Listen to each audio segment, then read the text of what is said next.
Mga ilaw sa daan, nakikisabay sa liwanag ng buwan. Hello, sir! Pwede ka bang gawin na last time for the day? Kasama ko na nagbabago super. Kila nila, truck driver, seat. There's naman, okay. At kasama ko, si General Bato. Kala ko si General Bato. Kasi si General Bato, sir, ano po kaya nila? Ako po si Big Show. Big Show po na FHTC. Big Show! Ano ba yun? Big Show, parang parang happy hour. Morning! Hello!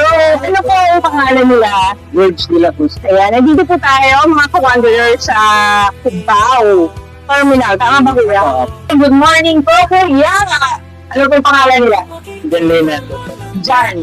Really? John Lee. Parang Jet Lee. Michael Valera. Sir Mike! Salam. Sir Gary! Ako unang tanong ng bayad. Saan po ang ruta ng biyahe niyo? Si Perpio Bukaw. SM Fairview, Cubao. So, saan layo? Bukaw SMS. Bukaw Muson po. Cubao, Miguel. And, so sa Yorse, Belmonte, Bulacan. Apo. Kasig ko po.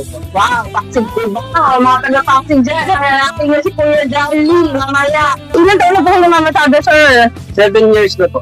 Wow, 7 years. 3 years na lang. Ako, 3 years. Tangata.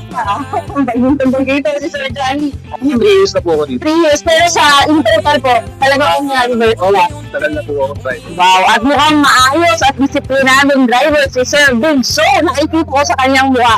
Very happy face po. 3 years. 15 years si Sir Sagani ay 20, si Sir Mike ay 15 years. Ilang oras po yung biyahe nyo sa isang araw? 10 to 17 hours. 15 years, diretso po yun. Opo, lumalabas po ako ng alas 2 ng madaling araw. Umuwi po ako ng alas 6 alas 7 ng gabi. Magkano po yung usual kita niya sa isang araw, lalo na sa ng gasolina? Malaki pong epekto sa amin. Biglang transport type po. Kasi nga po, yung imbis na kinikita namin, pupunta po doon sa diesel.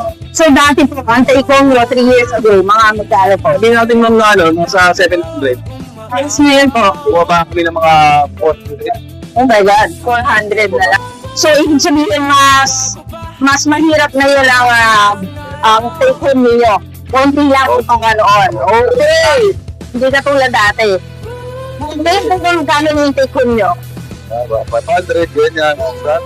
Nalagtas yung nasa tayo tao.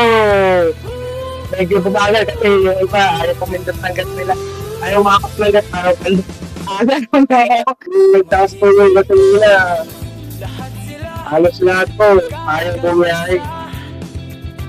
So magkano na lang po yung take home niyo sa isang araw? Sa kung na lang po natin sa isang araw, nasabi po, 600 to 800. Sa isang araw. Kung punuan pa yan, Straight po yung wala nang pasahero. So sobrang init po yun. Paano po yung nakakayanan yung bumiyahe? Okay naman po ito dito sa loob ng bus. Okay naman po, nakakaraos po. Tapos may dalaran naman po ako ulit. Ayan, patulog ako. Taga-taga lang, bakit? Kasi pag hindi ka niuwi, wala kayong makain eh. Tama naman. Siyempre kanya-kanya tayo ng trabaho. Lagi na sa Wala, ito naman kayo may asang pera.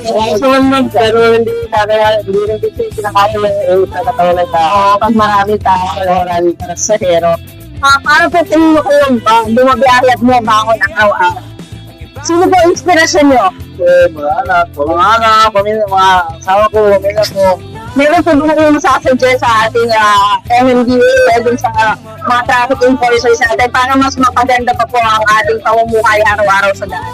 Siguro naman, maging maayos namin traffic. Kasi traffic talaga tayo niya sa amin. Oo. Pero kung wala naman tayo sa solution, sana magkaroon ng limit sa mga sasakyan.